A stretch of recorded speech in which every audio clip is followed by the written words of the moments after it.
Вы знаете, здесь еще нужно рассказать об одном аспекте развития, еще об одном направлении в развитии человека, о котором тоже не так часто говорят. А это очень важное направление. И это направление называется развитие честности. Вроде бы что так просто все. Друзья мои, это очень даже непросто. Очень непросто. Не просто как и само развитие честности, сам процесс непростой.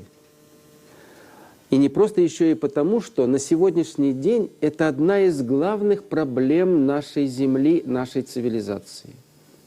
Нечестность, ложь. Ложь заполонила планету.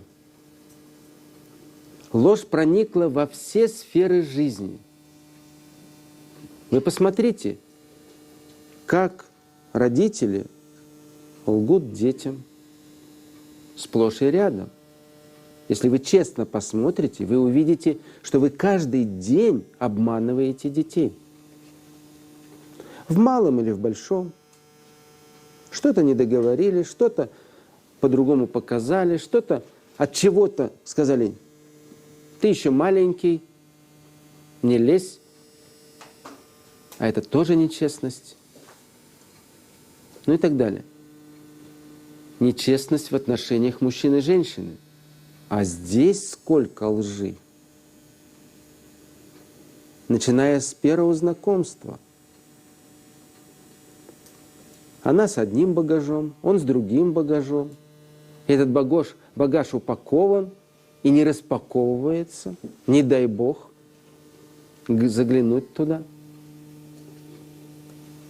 И сами-то стараются забыть. Ложь в отношениях с родственниками сплошь и рядом. Посмотрите. В отношениях с коллегами, на работе, с руководством. Улыбка на лице, а что в душе? Ну и так далее. Возьмем политику. Но это сплошная ложь. Лгут, говоря, что они идут защищать интересы людей, и что это их главная задача. Лгут своими программами, ну и так далее. Лгут руководители государств. Большинство лгут, не все и не всегда. Но ложь присутствует. Сам себе тоже. Сам себе. А вот это я оставил на последнее, на десерт. А уж сам себе-то как человек лжет.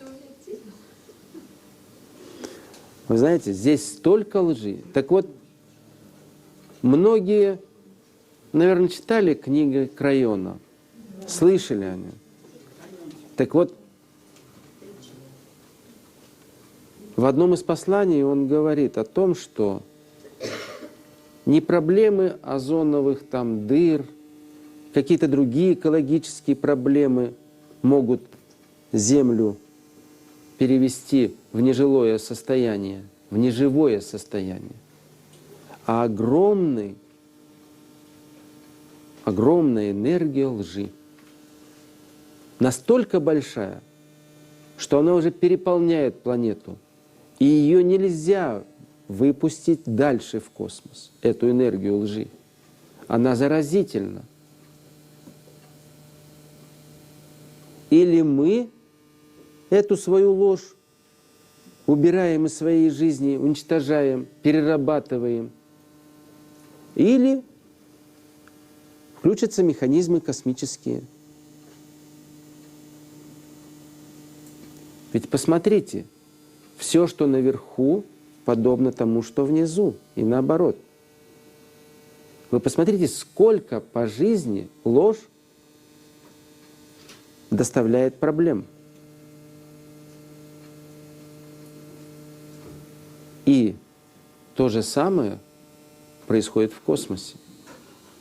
Если мы хотим, чтобы наша жизнь здесь продолжалось на этой земле, то мы должны будем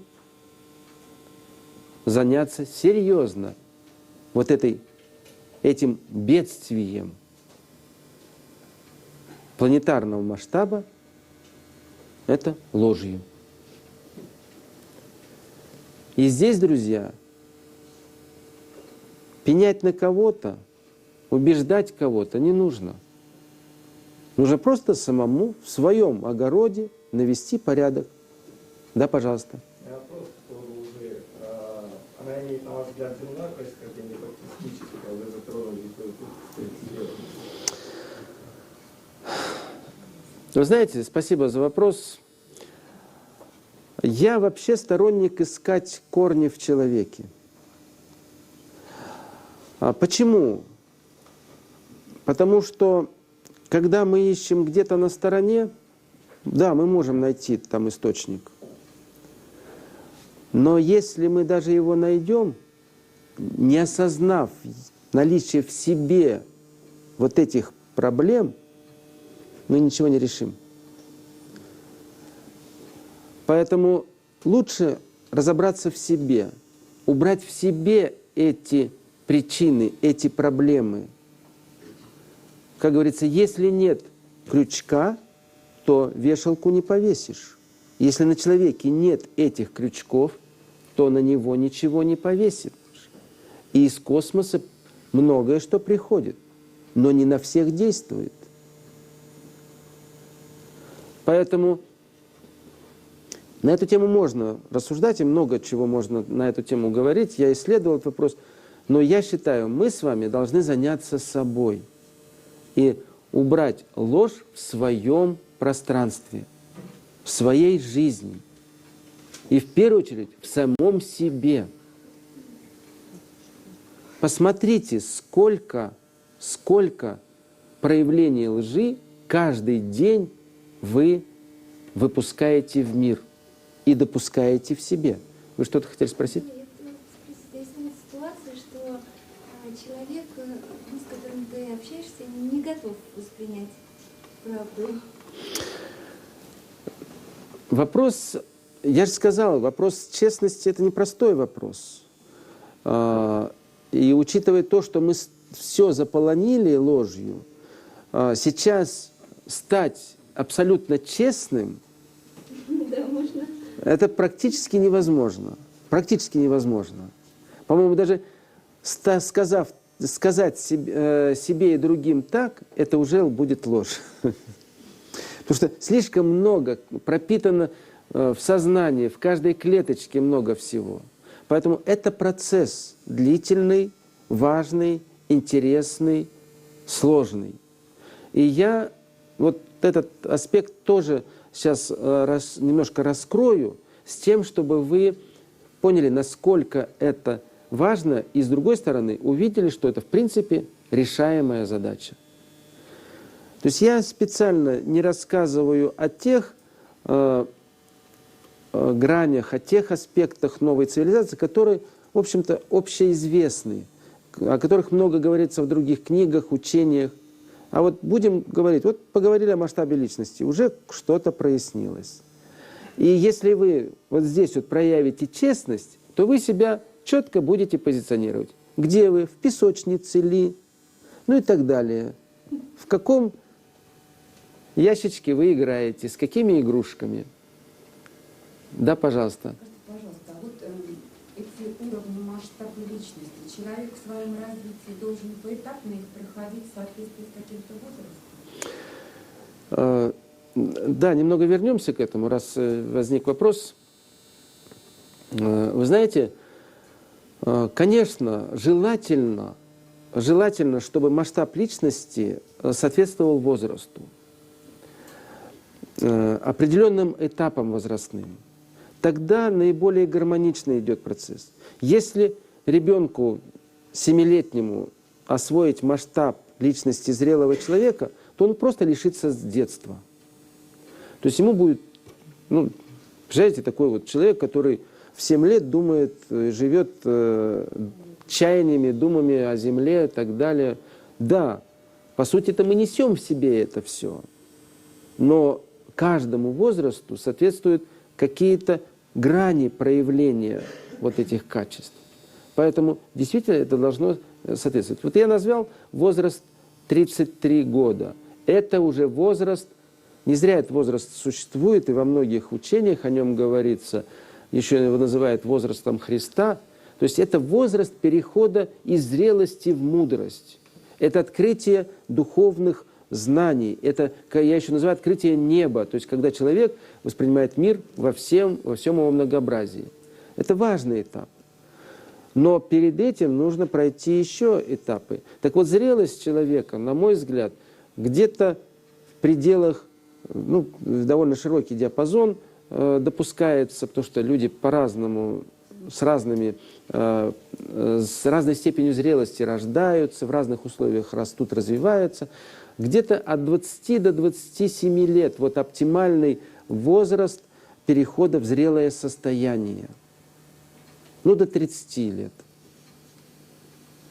А дальше, вот после 30 лет, после 33, когда человек не созрел, то есть не получил вот такое состояние мышления зрелого человека, да еще и духовность не открыл, резинка начинает натягиваться, и вот 40 лет, в общем-то, через 7 лет, как правило, происходит уже принятие решения. Душа принимает решение. Или оставаться в этом теле, еще что-то из него можно получить, или до свидания. То есть есть определенные градации, но особо здесь не нужно так жестко придерживаться. Я говорю, очень индивидуально, особенно в нашем времени, когда мы настолько много в нашем ментальном пространстве заложили разных искажений, заблуждений, что этот диапазон довольно сильно варьируется. Так вот, о честности. Действительно, честность, чтобы с ней лучше разобраться, лучше понять, желательно ее исследовать методом дедукции, то есть разложить на составляющие. Какие же составляющие? Вы здесь правильно обозначили. Это первое, честным быть самим собой. Это самая сложная позиция, но самая важная. Когда человек честен с самим собой, вы знаете, просто это совершенно другой человек. Это человек, который, в принципе, не имеет проблем. Представляете? Когда он честен с самим собой. Вот одна только честность с самим собой позволяет устранить все проблемы. Представляете, он говорит себе, честно себе говорит, так, у меня появилась какая-то болезнь. И он честно себе говорит, почему она возникла. Честно. Он не говорит, я не знаю. Он не ищет кого-то, кто ему скажет это. Потому что каждый знает, почему у него возникла та или иная болезнь. Но нечестность мешает этому. Вот привычка лгать себе и всем закрывает, как туманом, этот вопрос. Или проблемы в семье, друзья мои. Классный урок для честности с самим собой. Все очень легко раскрывается. Вот ко мне приходят люди на консультацию. И приходят с вопросами, зачастую далекими от тех, с которыми они должны прийти. А почему? Потому что они не честны сами с собой. Если бы он был честен сам с собой, ему бы Некрасов не нужен был. Он сам бы понял, в чем причины, в чем проблемы. Все разложено по полочкам, все ясно, как белый день. Я многого не делаю. Я просто беседую с душой человека, и душа ему рассказывает, честно рассказывает, все как есть. И если он честен, он здесь же говорит, да, ведь я это или во сне слышал, или я чувствую, да, что-то. То есть все вспоминается, оказывается, все это уже было, уже звучало. в том или ином виде. Так вот, честность с самим собой убирает все проблемы в жизни человека. Друзья мои, видите, какой прекрасный инструмент. Честно себе сказать, я вышла замуж по той-то причине. Честно можно сказать? Можно. Не врать. Для чего?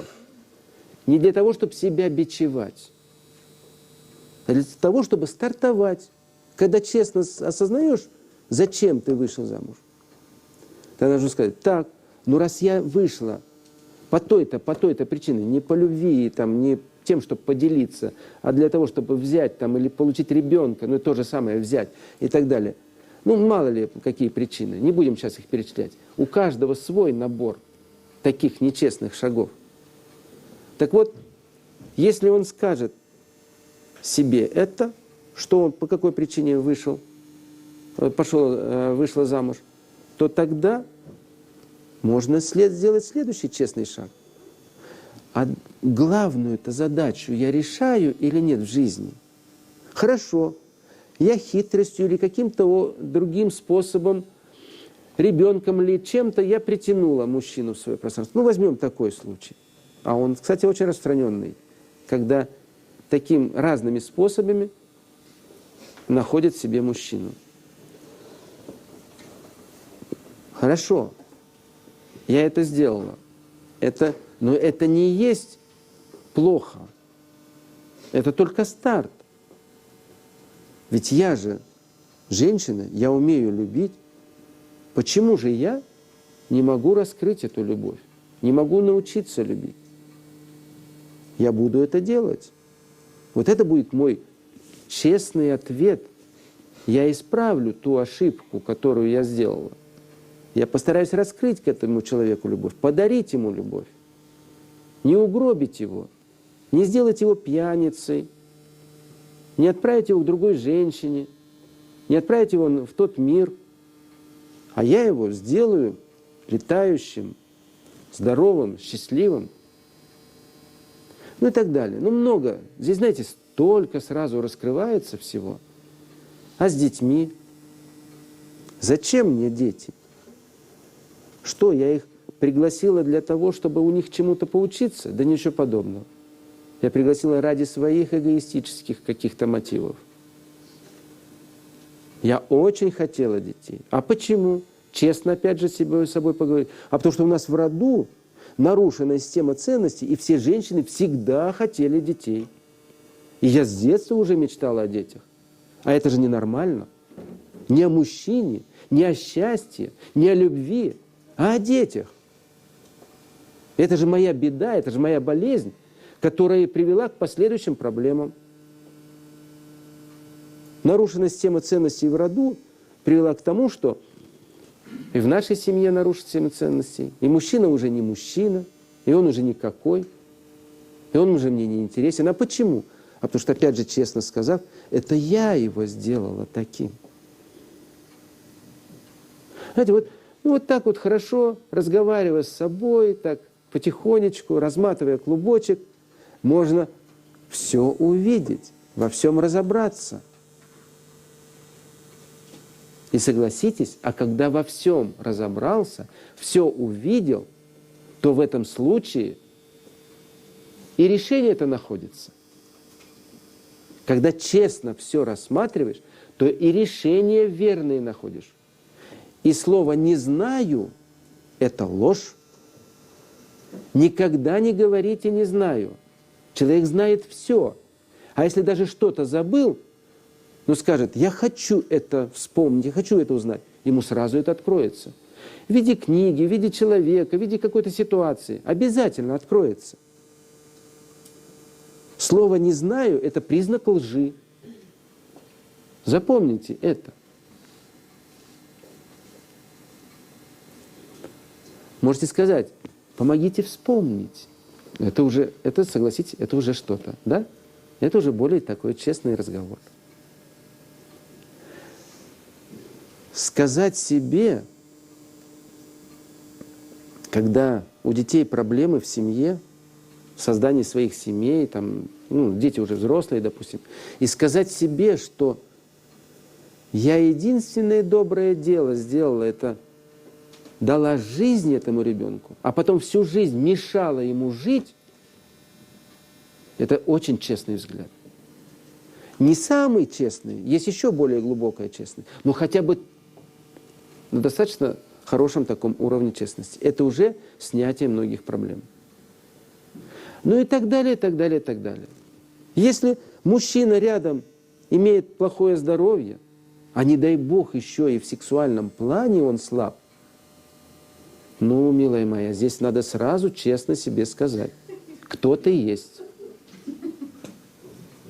Если женщина может и столб сделать сексуальным, если захочет. Но чаще делает наоборот. Мужчину делает столбом.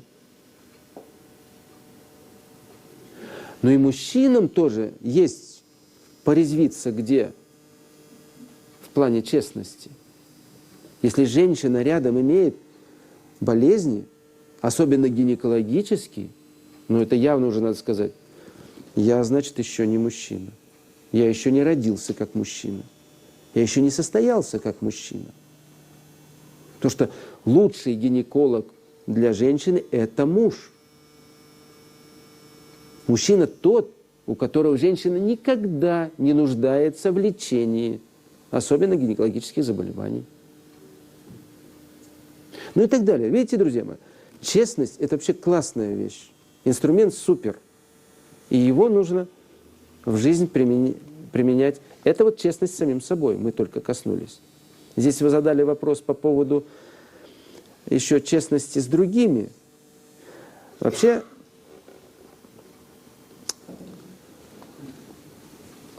несколько слов скажу о других аспектах честности, чтобы вам уже картина более стала ясной и понятной, что насколько честность важна.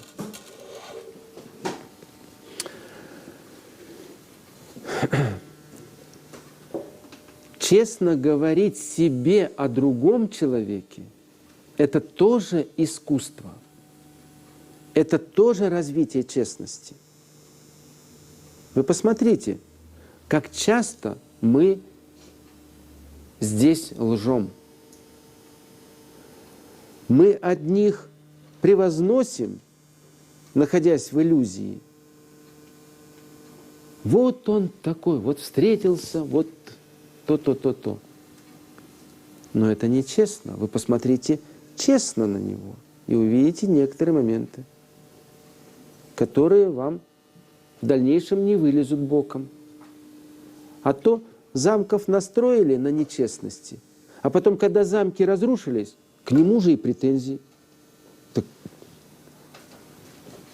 если вы сами создали этот замок лжи, то кому претензии-то? Или наоборот, другая крайность. Красить человека черной краской. Особенно тех, кто сделал вам ку.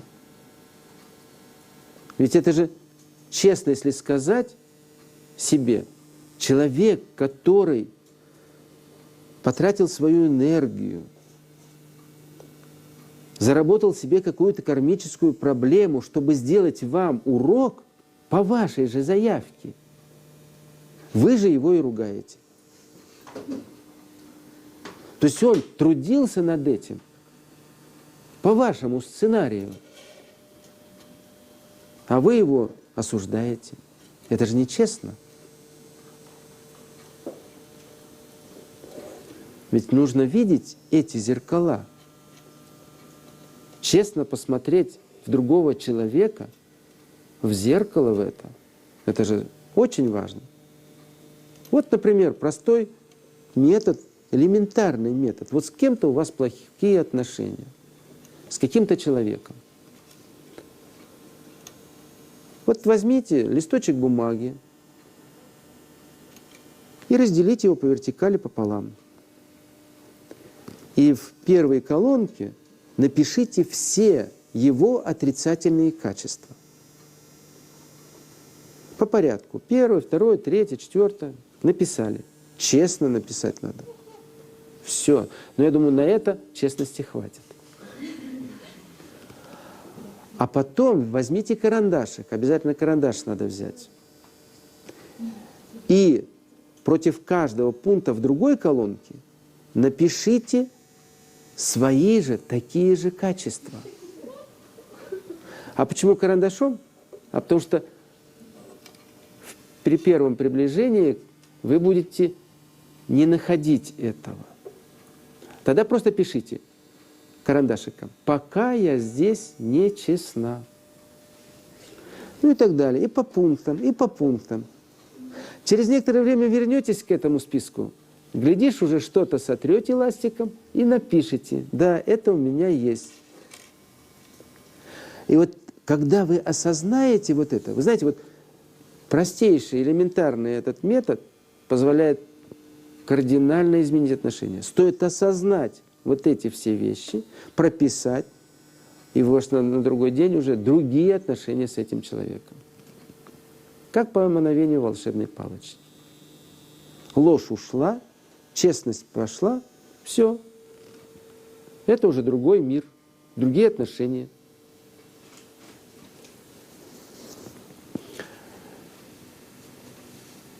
Честно говорить о себе другому человеку тоже большое искусство. Это тоже непросто. Вот здесь вот как раз, как вот возник вопрос, который задали, мол, а если человек не готов, действительно, а если человек не готов, можно ли ему говорить всю глубину честности? Конечно, нет. Нужно, вот в этом заключается мудрость. Нужно с каждым человеком разговаривать его языком. Об этом еще Христос сказал. С каждым нужно разговаривать его языком. Если вы человеку своего состояния сознания можете сказать о своей какой-то любви к другому мужчине, то своему любимому мужчине, допустим, он в другом состоянии сознания, это сказать уже, наверное, нельзя. Но, уважаемые, здесь одна важная вещь. Нужно обязательно в этом направлении двигаться и развиваться. То есть это не константа. Сегодня вы с ним разговариваете одним языком, завтра уже другим. Если этой динамики нет, если здесь развития нет, то тогда вы нечестны уже сами с собой. То есть вернемся к пункту первому. То есть здесь тоже должно быть постепенное развитие. Не сразу, как ушат воды, на него все вылить, всю свою честность, но постепенно, по мере готовности, готовить, развивать. Одна женщина говорит: я встретила свою мечту, я встретила супермужчину. Я решила с ним начать жизнь с чистого листа. Я ему рассказала все о себе.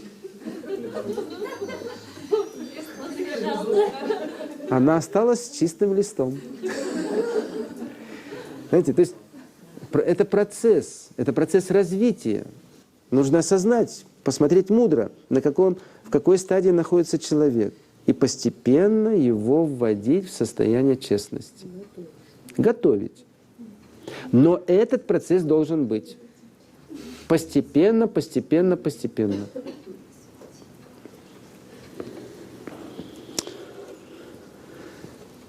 Да, пожалуйста. А как быть, допустим, если в семье, допустим, один из супругов вот эту зеркальность осознает и честно с ней работает, а вторая половина, когда ему говоришь об этой зеркальности, об этих закономерностях, отрицает это и продолжает упорствовать в своем заблуждении? Как тут провести человека? Да, друзья. Берем карандаш. Здесь много на эту тему можно говорить, но вопрос, спасибо за вопрос, вопрос действительно достаточно распространенный, тема требует разъяснения, поэтому я несколько слов скажу об этом. Мы же с вами готовимся в новую цивилизацию. Правильно? Мы же уже частично там. Мы уже что-то туда перенесли. И даже не всегда доброе удалось перенести. Но это вылезет же. Все равно придется с этим разбираться. Так давайте лучше будем действительно разбираться сейчас, здесь, и не нести в новую цивилизацию какие-то свои нерешенные задачи. Не удастся скрыть что-то. Новые энергии, энергии новой эпохи очень все проявят быстро.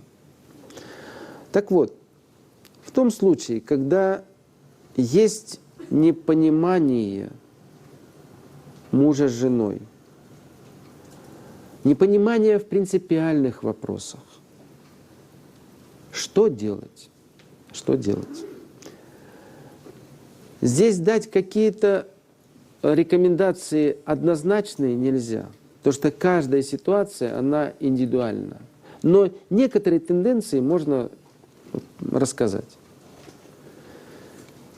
Ну, во-первых, как я уже сказал, я же не зря сказал, нужно вспомнить, а зачем вы выходили замуж? И с каким багажом вы выходили замуж?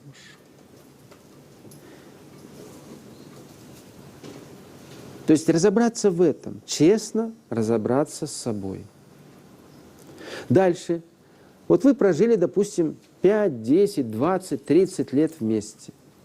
Скажите честно себе, сколько времени из этих там, 10, 20, 30 лет совместной жизни вы действительно учились любить своего мужчину и проявляли к нему любовь.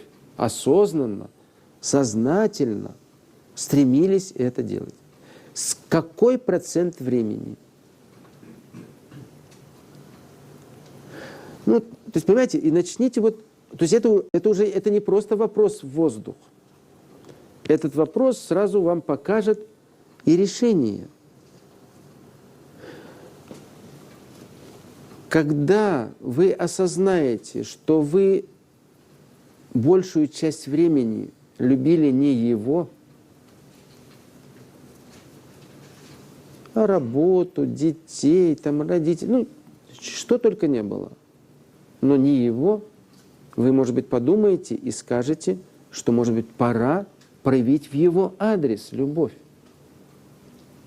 И тогда, когда мужчина в свой адрес почувствует любовь, может быть, он и откликнется, может быть, он и наконец-то услышит.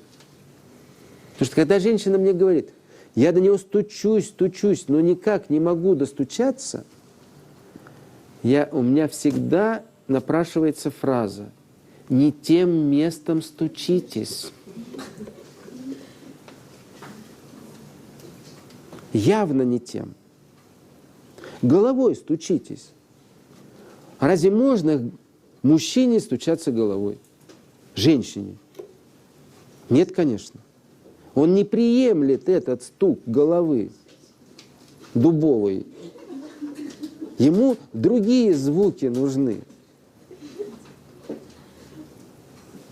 Поэтому нужно к нему стучаться сердцем, эросом. Вот этот язык он осваивает очень быстро и легко. И пойдет туда, куда она захочет с удовольствием.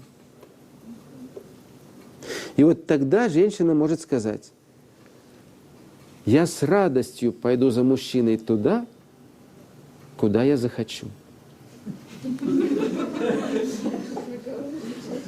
Потому что в этом случае у них созвучие.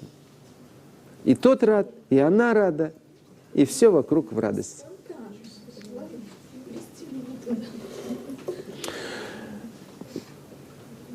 Честно с собой поговорите насчет секса.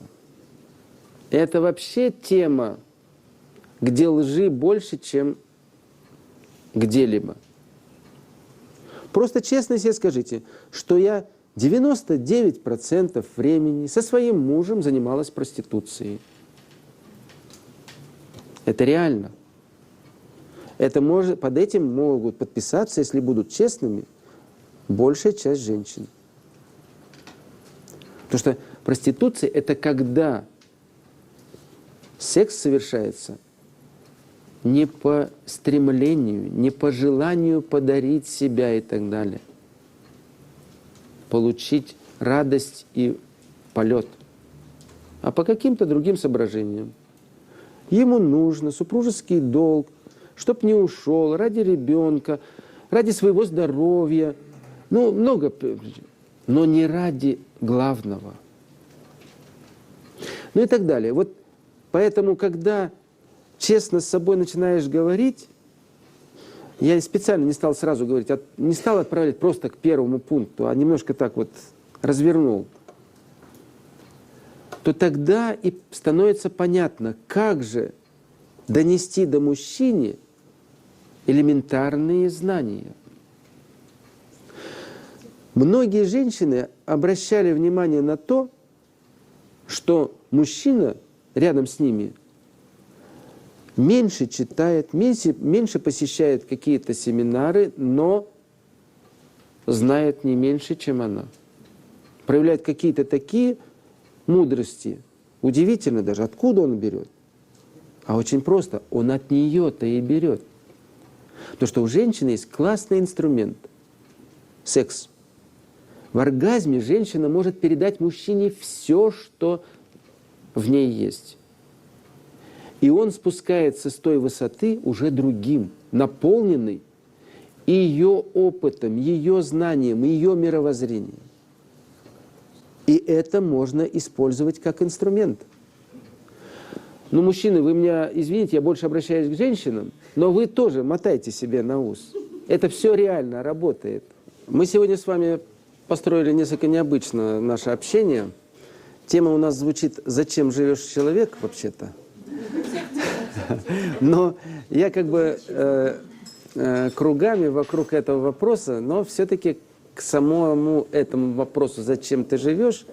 мы тоже придем.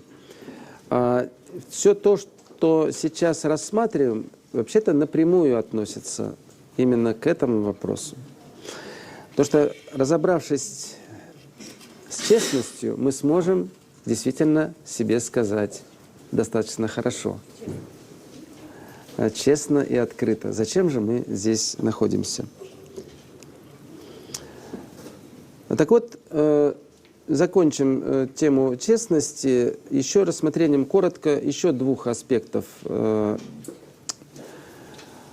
Нужно уметь честно человеку говорить о нем самом. То есть ему говорить о нем – это непростая задача. Некоторые или вообще никогда не говорят честно другому человеку о нем что-то, или другая крайность – режут правду матку, да прямо еще между глаз. Ну, в общем, все как по жанру, как говорится. В результате такие правдолюбцы являются часто возмутителями общества. Да, и получает адекватную реакцию. Как же быть? Честность и вот... Дело в том, что здесь очень важный момент. Нужно осознавать, что ты всегда говоришь только свою правду.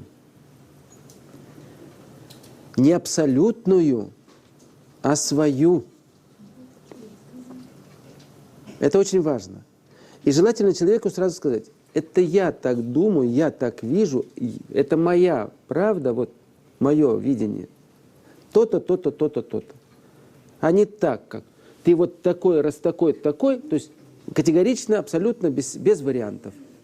И он сразу на дыбы, потому что другой человек, или, в частности, другая женщина видит в нем другое. И при случае он обратится к другой женщине. за оценкой своего состояния. То есть изложить свою правду важно, свою правду. Обязательно относительно себя, не абсолютизируя, потому что абсолют — это вообще слово не нужно вводить в пространство жизни здесь, на Земле. Абсолюта на Земле не существует. И когда слышишь в речи человека «абсолютно», то это говорит о том, что человек просто недостаточно грамотен в элементарных вопросах. Абсолютно нет на Земле. На Земле все относительно. Этот мир полностью относителен. В нем нет абсолютного. Если кто-то пытается вот так вот заявлять от имени абсолюта, то это очень большая ответственность, он берет на себя серьезную ответственность. Так вот, в этом случае, когда так понимаешь, позиционируешь себя и свою правду, то тогда гораздо легче и гармоничнее идет взаимодействие с другим человеком. Ну и последний случай, когда нужно говорить правду всем и обо всем. Честно говорить всем и обо всем. Это достаточно высокая степень уже честности. Это достаточно глубокая честность с самим собой должна быть. Искусство общаться с другими и так далее, все это пройдено уже. Определенный опыт есть. Но главное, что должно присутствовать при таком общении, при подаче так себя, это величайшая любовь к людям. Величайшая любовь к себе и к людям. Только тогда можно говорить честно всем и обо всем. Если ты говоришь это с любовью к себе и к людям, то тебя услышат, тебя примут, и не будет никакой конфронтации, не будет обиды, не будет проблем. Вот это состояние любви к себе и к людям позволяет на всех уровнях честности творить чудеса. В том числе честность с самим собой обязательно должна быть на любви к себе. Иначе можно себя загнать в самобичевание, что многие с удовольствием делают.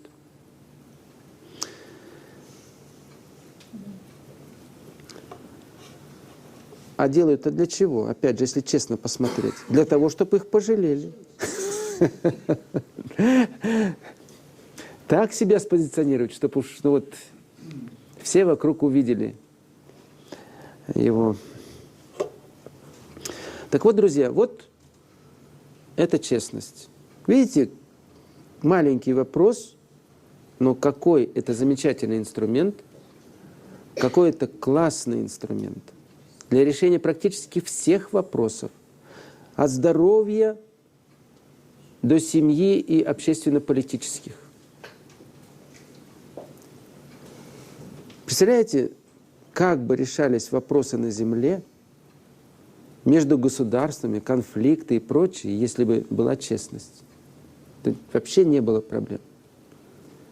А у нас дипломатия — это синоним лжи.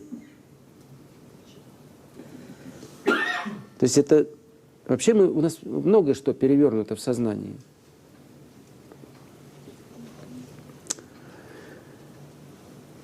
Итак, все-таки зачем живет человек на Земле?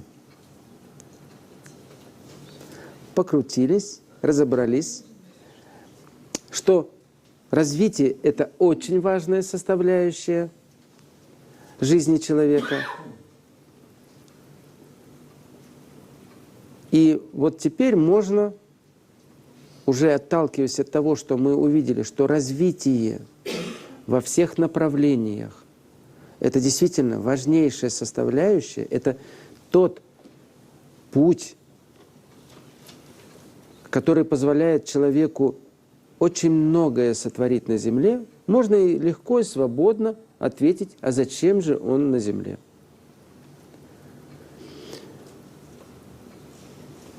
По моим ощущениям, по моему мнению, человек на земле для того, чтобы раскрыть свою величайшую суть. Ее еще называют божественную суть. Раскрыть и реализовать в этой жизни. И сделать